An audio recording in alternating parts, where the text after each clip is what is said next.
ఏంది ఇది కాగితం? అశోకు, అశోకు, ఇది ఏందో లెటర్ వచ్చింది చూడరా.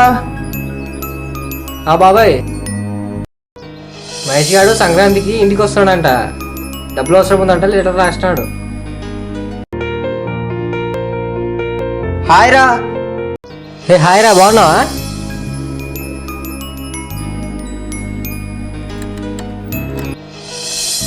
అశోక్, మా నాన్న అడిగినాడు. అశోక్, డబ్బులు అవసరం ఉన్నావు కదా, గిరే పులాడు తీసుకురావడానికి. సర్లే నేను పోయేస్తా.